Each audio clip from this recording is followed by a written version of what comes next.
We're gonna get going here with these assessments, these tests. Let's get this down here. All right, so the first thing that we're gonna be doing is just dropping down into a squat. And so we've done this with hip and knee days, where all you're going down, you're just going down, feet facing forward, chest up, and this is it. This is the first test. And I kind of want you to scan your body from the bottom to the top. Are you able to keep your feet straight ahead? Are you able to keep your knees wide? Shouldn't need your arms to do that. Can you keep your knee closed more than 90 degrees, or do you need to pop up really high? Are the fronts of your ankles screaming at you? Because we know that if you have limited dorsiflexion, your dorsiflexors are going to try to pull you forward, and these guys are going to light up on fire in the front of your shins. Maybe your low back is a little uncomfortable with this. Maybe you have to round your spine a lot to get into this position instead of being able to be upright and nice and tall. And so once again, we're just kind of assessing. How do you feel? What do you feel? Are the fronts of your hips on fire? That kind of thing. And this is just a test. And we're gonna retest at the end, see how it feels. Is it harder? Is it easier? Do things feel a little bit more loose, more mobile? Do you feel stronger in this position? Could you hold it longer? That kind of thing. So we're gonna go through all that stuff. I'm just gonna get this notification off my screen. And so the next thing we're gonna do, test number 2, and you'll be able to see a difference here maybe, is a toe touch. And now I get the question or the statement, Mike, I've never been able to touch my toes. And that's okay. There's nothing that says we have to be able to touch our toes. Maybe you have shorter arms and really long legs. My mom's legs like come up to here on her. She does have long arms, so she can probably touch her toes, but maybe you have those long legs and little short arms and you're not gonna be able to touch your toes, or maybe you can't, and that's okay. All I'm looking for is a uniform curvature of your spine. I'm looking for your hips to move, your spine to move, and your pelvis all to rotate and move together in their own right. And so what we want to do is you're going to put your feet together. You're just going to go down. Your knees have to stay straight. To get a good assessment here, we have to keep our knees straight. So we're just going to straighten these guys out. We're going to go down. You're going to see where you can get. And maybe if you can't get down to the floor, you just put your hands somewhere on your shins, wherever they match up, because we're going to compare this to sitting down in a long sitting position here in a second.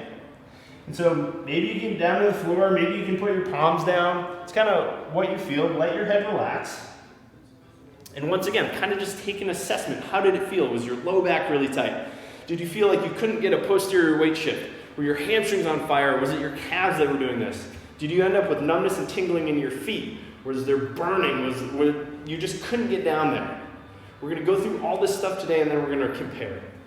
But before we do that, we're going to compare this toe touch to long sitting. And for long sitting, we're just going to put our butts down on the floor, like so. And now we've taken gravity out of the equation for our legs. We have these anti-gravity muscles, our calves, our quads, and our butt muscles that are always fighting gravity when we're standing. They're preventing us from just collapsing in a puddle of bones and flesh when we're standing. And so when we take gravity out of the equation, what do we see? Can we get further down? And this is why I wanted you to touch your shins. Because maybe if you couldn't touch your toes, now you can slide them down and maybe you can touch a little farther. And you can see, I can actually touch pretty far down there. I don't think I could touch this far when I was standing. So know that putting myself in a gravity fighting position or standing is gonna limit the amount of mobility I have. And so here I'm thinking, okay, maybe my limitations are based more on stability than mobility. But when I was standing and I went down to touch my toes and I can only get mid-shin, and I go to do this and I only get mid-shin, chances are it's a flexibility or mobility issue. And so if you can't get farther when we take gravity out of the equation, it's a tissue limitation where it's more of mobility and stability. But if we take gravity out of the equation and all of a sudden you can go 1,000,000 times farther, chances are it's a stability issue, a control issue. And those are other things, and we're gonna address all of this stuff today. And then we're gonna come back to it at the end and see how we compare. And so I had people grab a mat. This is just gonna be for your head for the first few. I'm actually gonna adjust the camera so you guys can see me a little bit better. Hi Mom, I just told everybody that you got really long legs, hope you don't mind. All right, let's see. Okay, now this will be a little bit better. I'll get this out of the way. All right, so we're gonna be laying on our back. I asked if you could grab a towel. I actually forgot my towel at home, so I have this nice jump stretch band. And you're gonna grab this and you're gonna put it around your foot. And you're just gonna come up here, opposite leg is straight. All we're doing is a static hamstring stretch. We're just giving a little bit of a pull into the back of your leg. And we're just hanging out here for 1 minute. Really basic, we're just giving input. We're saying, hey, hammies, we're about to do a bunch of work. Let's kind of loosen up. Let's get ready to go through as much range of motion as possible. Maybe you feel it in your calf. If you want to give yourself a little bit more of a challenge, you can turn your toes in towards the midline. So I have my right leg up in the air. I'm turning my toes to the left. If you have your left foot in the air, turn them to the right. See if it changes the way you feel. Do you feel more of a pull in the back of your calf or your foot? Do you feel something way up in your butt? We're kind of putting a little tension into the sciatic nerve when we do this. So we don't want to like crank and just see how much pain we can get into our leg. We want to just have a nice gentle stretch. As always, stretching is something you should want to do again. It's not something that you want to fear or dread or something that should bring you tons of pain. All right, so we're actually going to stick with this leg. This leg is staying up in the air. We're going to do something called an active straight leg raise. So we've got one leg up in the air. And now my right leg is up, so my left leg is going to come up and then go down. And I'm going to do this 10 times. And this is the pace I'm going. I'm not flying through this one. I'm keeping my right leg as straight as can be. We're going up and down. And maybe you see you can get a little bit more range of motion in your up leg by doing this. 5, 6, and if you don't have your strap, you can hold your leg here. 7. It'll be a little less passive, that's okay. 8. You got 2 more and then we're switching. 9, and last one, 10. So my right hammy is feeling loose as can be. So we're gonna switch and we're just hanging out here for a minute again. And once again, I'm turning my foot, seeing maybe if I feel a little bit more in my calf, a little bit more in my hamstring, or maybe it's my sciatic nerve that I'm gliding a little bit. And I'm gonna find that maybe my back or my heel feel a lot better, maybe even my tingly big toes feel a little better after doing this. Because we're putting a little bit of tension into that sciatic nerve. We're saying, hey, sciatic nerve, it's okay to have tension put on you. So when you go to be active and you do things like pick something up off the ground or squat or deadlift or whatever it is, it says, okay, like I'm used to this. It's familiar. It's not a threat, and your body doesn't send this huge pain signal out. Or if you want, you can just hang out here. You can just stretch, just passive. Doing a lot of stretching, a lot of mobility, and a little bit of, we'll say, trunk stability work today. We got 10 seconds left here before we do those straight leg raises on the right. We want to see how much range of motion or how much flexibility can we gain on this up leg. So here we go. So we're going up and down 10 times. All the way up and down with this moving leg. Knee always stays straight. You'll even see that my toes are dorsiflexed. Getting a little bit of a calf stretch on that side too.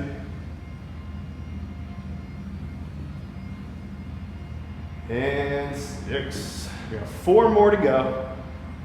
7. 8. 2 more. 9. And 10. Okay. You're just going to put your strap to the side for a second.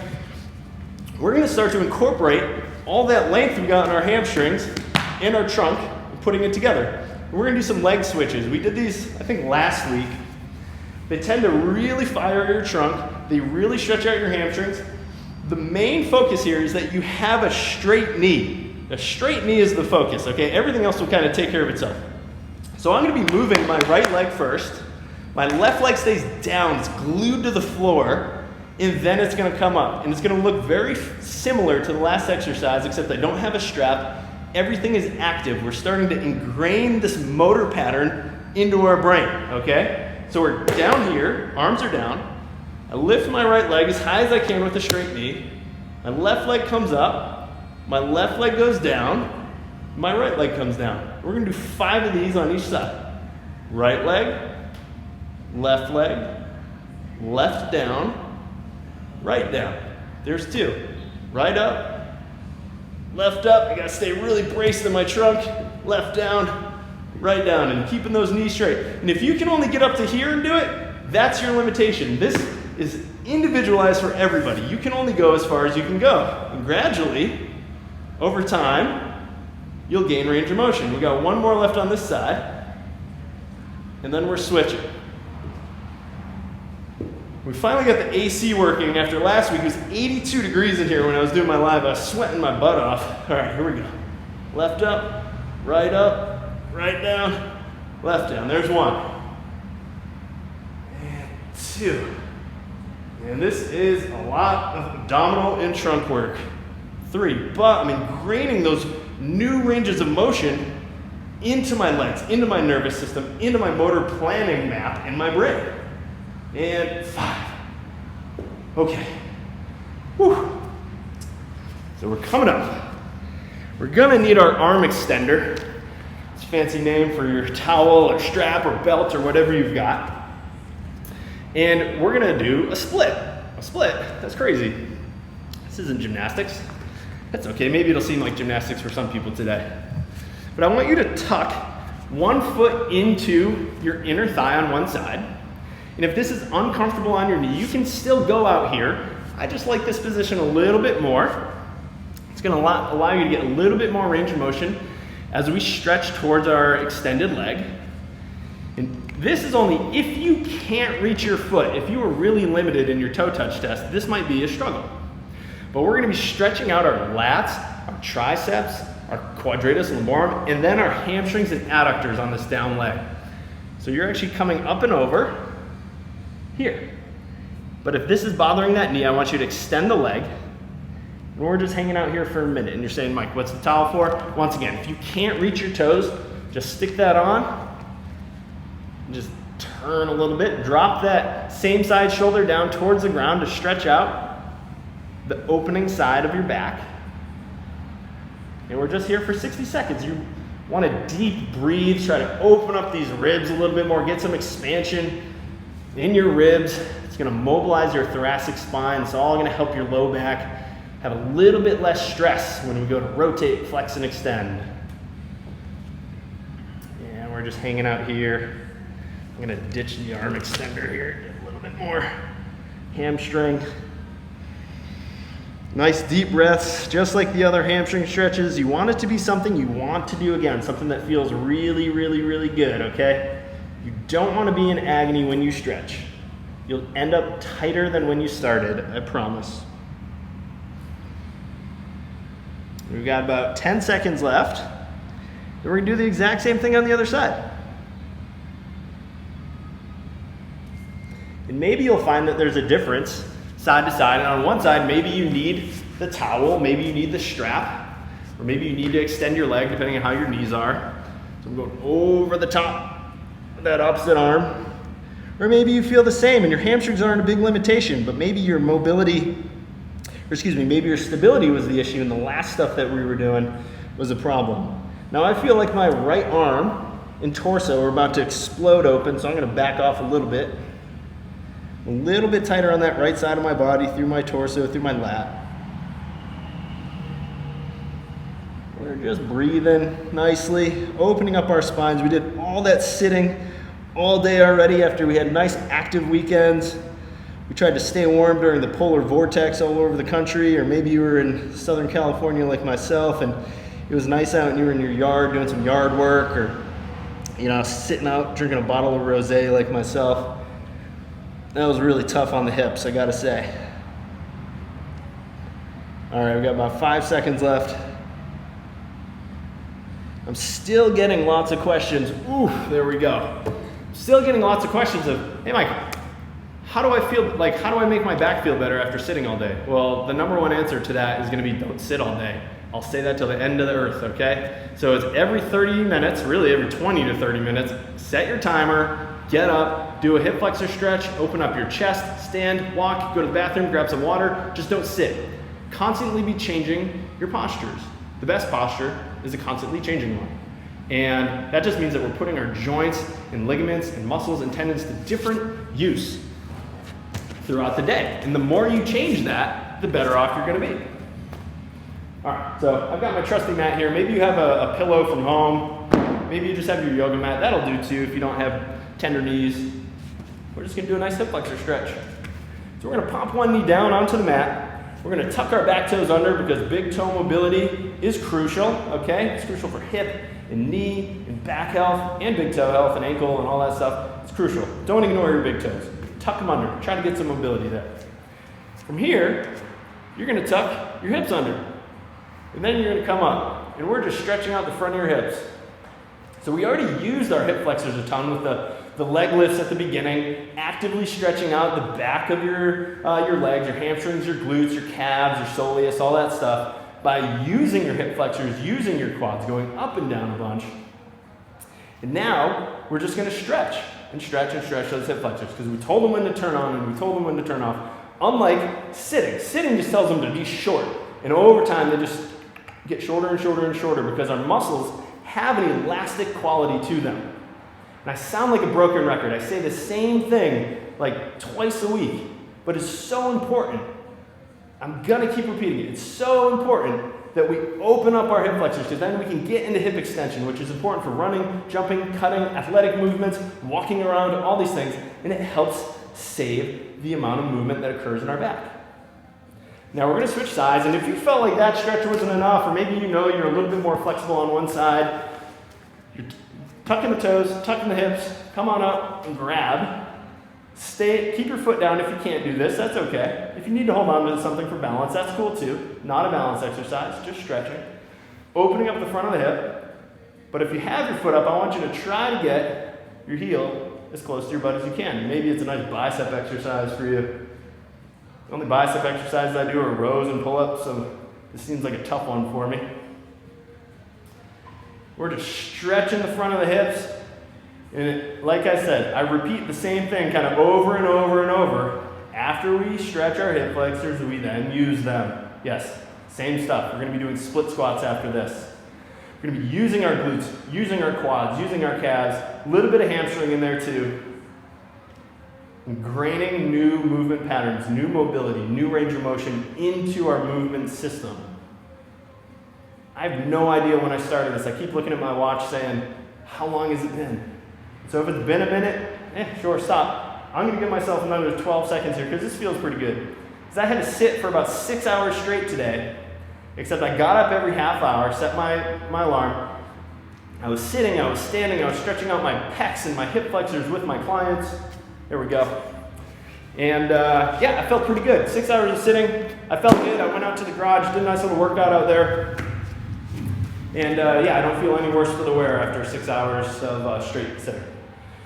Okay, we're gonna do some split squats. Split squat looks just like the hip flexor stretch we were just doing, except we're just going up and down. We're using this range of motion. We're making our body say, hey, I need to use the range of motion we just gained. So I'm gonna start down, same position that we were in, keeping my chest nice and tight, or my core nice and tight, and I'm just coming up. Now look at all this hip extension that I've got. Now, if I don't have good toe mobility in the back, there's no way I'm getting into this position. I'm gonna be here, or I'm gonna be here, or I'm gonna do one of these weird split squats where my knee goes forward, my trunk goes forward. We need that big toe mobility so we can access our hip extension. Then we're going down and coming up, and we're gonna do 6 more, then we're gonna do 8 on the other side. I'm squeezing my butt the whole time, reinforcing that hip extension on my right leg.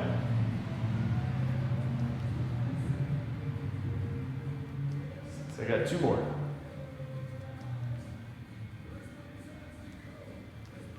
Cool, we're just doing 8 on each side, so if you're ahead, cool, take a break when you're done.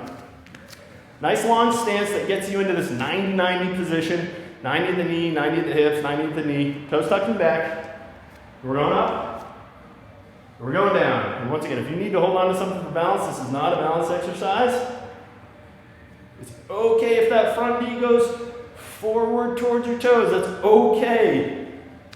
It's not going to break your knee. Just going to stretch and stress your patellar tendon in a very good way, I promise. 2 more. 7. And 8. Okay. We're going to stay on the ground now that we're here. Maybe grab some water if you need it. I'm going to take a sip. We're going to be stretching the posterior hip, our glutes, our hip external rotators, our hip capsule, maybe our glute med. All the stuff that sits on the back of our hips, all the stuff that might limit us with rotation. Because we're going to use rotation in a minute here. Then we're going to finish up with some cobras and some trunk stability. And then we're going to retest our squat and our hamstring flexibility with the toe touch, okay? So what we're going to do is you're going to put one foot out in front. You're going to have a 90-degree bend at your knee. And then you're going to have a 90-degree bend between your thighs. Then you're going to have a 90-degree bend in your back knee. Let's see if I can show you. So that's what I look like. But I'm going to turn this way. So we got 90, 90, 90 between all my joints in my lower body. I'm going to turn towards my front leg, and I'm going to go past it. And then I'm going to turn my torso and try to close down towards my knee. So I should feel a stretch in the back of my buttock here. So let's see here. There we go. There we go. Oh, so it kind of looks like a pigeon pose, except the back knee is going to be bent. And that's going to allow you to get a little bit more hip internal rotation on that back hip. And the loss of hip internal rotation has been shown to cause or be associated, maybe not be a cause, but it's associated with low back pain. And so I'm just sitting here, we're just passively stretching that hip, and then we're gonna actively take it through some mobility work with some 90-90 switches. And we got 2 variations of those for you, but we're just sitting here for another 30 seconds or so. I'm feeling a huge stretch in my right buttock. And I'm stretching a pattern. I'm also feeling a big stretch through my obliques, so kind of across my chest and my belly. Because I'm taking myself almost through all of the rotation I can get to the right. I've blocked my hips from being able to rotate, and I'm turning all the way with my thoracic spine. And so the more I try to rotate, the more my hip has to stretch. Awesome. Okay, and so now we're gonna switch. We've got 90 degrees at my knee, 90 degrees between my thighs. My back knee is bent, okay? So it's like a cobra with a bent back knee. Or excuse me, a pigeon with a bent back knee. I'm gonna turn as far as I can to my left. Oh, I'm a little bit more flexible on this side, so I don't feel as much of a stretch. Actually, in my left glute, I feel more through my abdomen, more through my obliques, and that's cool, that's okay, because we're stretching a pattern. We're not necessarily stretching a specific muscle, although chances are you probably feel this in the back of your hip if you're doing it, okay? And we've got 90 degrees at your knee, 90 degrees at your thighs, 90 degrees at your back knee. And we're just stretching and breathing. We got about 10 seconds left here. You want to stay up through your chest. You don't want to be flexing your low back with this one. All right. Okay, so that was a 90-90 rotation stretch. I think it also has the name of a bretzel too. Long, complicated story behind why that's called that, but just know that we're stretching out a pattern of rotation where we're stretching out your hips because those cause rotation. We're also stretching out your thoracic spine because that's another center of rotation in your body. And if you don't rotate well in your hips and you don't rotate well in your thoracic spine, your body's gonna try to do it in your low back and your knees. And both of those things are not designed to rotate very much. And so when our body tries finding it there, guess what? Usually it ends up being sore or hurting or painful or, you know, it starts to wear away, that kind of stuff, and can really result in some discomfort. Now we're gonna progress, we're gonna use, we stretched, so now we have to use these joints through some range of motion. So I'm sitting here with 90-degree bends in my knees.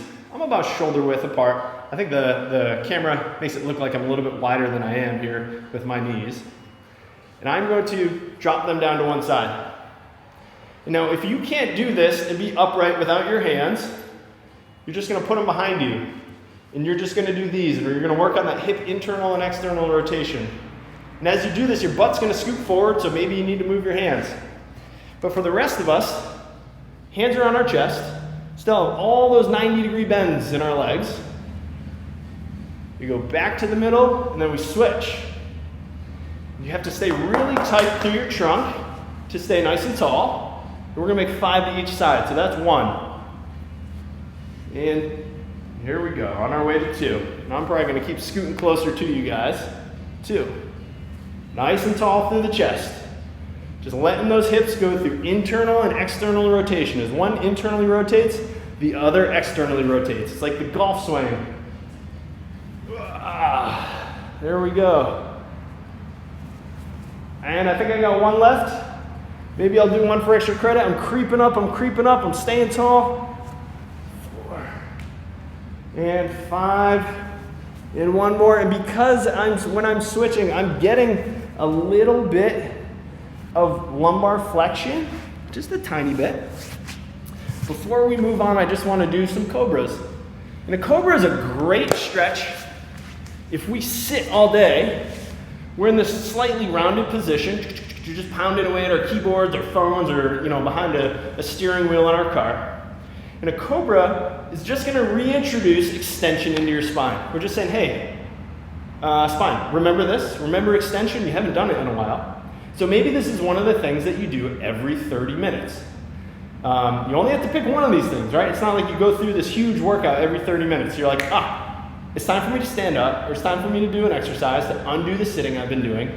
Cobra would be a good choice, and all it takes is 10 reps. And you're gonna start on your belly. And Cobra is great because you can kind of make it yours, okay? It doesn't have to be mine where I push all the way up and I keep my shoulders out of my ears. Maybe yours is just here. Maybe that's all your spine will let you go right now. That's awesome, because it means that you got something to work on, but also you're just doing it for you. You're not trying to stress and put a little bit too much strain on your back by going farther than you can.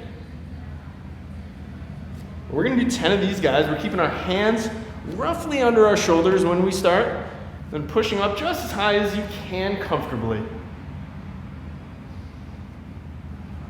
And I think I got like 5 left. We'll do 5 more. 1, and you're keeping your shoulders out of your ears. Shoulders are ear poison. I don't know how you can hear anything if you got your shoulders up there all the time. Or maybe you'll need to check in on Wednesday for neck and shoulder day. 1 more. Okay. Moving on. We got the last exercise of the day, and then we're redoing our 2 tests. We're redoing that squat and that toe touch to see how did our bodies like this stuff that we did today. And so this is going to be a variation of a bird dog, and a bird dog is hands and knees. Let's see here, make so you can see the most of me. Hands and knees, opposite hand and arm, or opposite foot and arm go forward. We're going to do a slight variation. It's going to make it a little bit more challenging. We're going to go down to our forearms. So you're going to be down here on your forearms, same position with your knees underneath your hips. Elbows are now underneath my shoulders instead of my hands under my shoulders. You're going to reach back with one leg and then forward with the opposite arm. It comes off the ground. And then switching. We're going to do 8 on each side. The goal is to be really stable through your trunk and not arch up. We're not arching up. The goal is to be as long as possible, not as arched as possible, okay? We're trying to actually prevent that.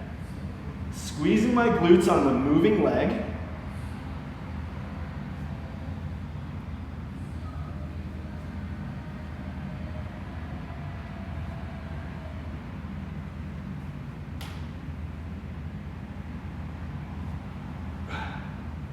Three more on each side.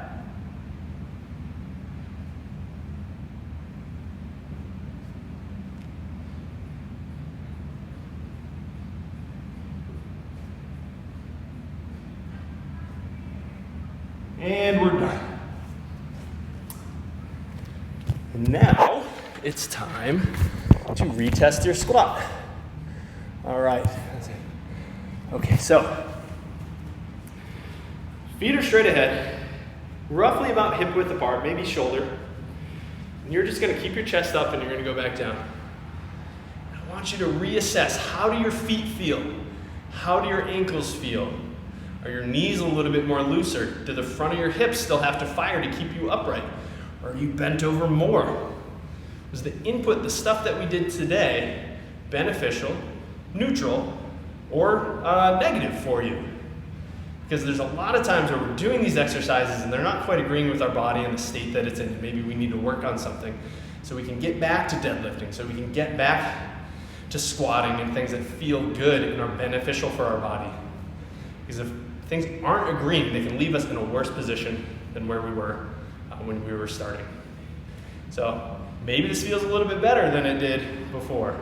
Maybe you're able to get a little bit lower, keep your chest up a little bit more. Maybe you don't need to use your hands, and you feel like, oh man, this is a little less effort than before. Even though I did all those exercises, I feel like I could stay down in this position a little bit longer. And now, for the last test, the little two-part test, you're gonna put those feet together. Knees stay locked out, so you're really flexing your quads. You're going down, down, down, down. How far down can you go? You gotta relax your head, and all of a sudden, maybe you can go a little bit farther than you could before. You have to own it though. You have to be able to get to a position and breathe deeply. If you can't breathe deeply in that position, you don't own it. Okay, it's not yours to practice it. So you get down here and maybe you can't breathe, maybe you can. And that was pretty easy this time, a little bit easier than I could before. And then the last thing here, his legs are out in front, reaching down. Do you see a difference between standing and this? I don't think I could stand on my hands like this if I was standing. So I still know that there's a little bit of a stability issue there, but it's definitely improved from when I started.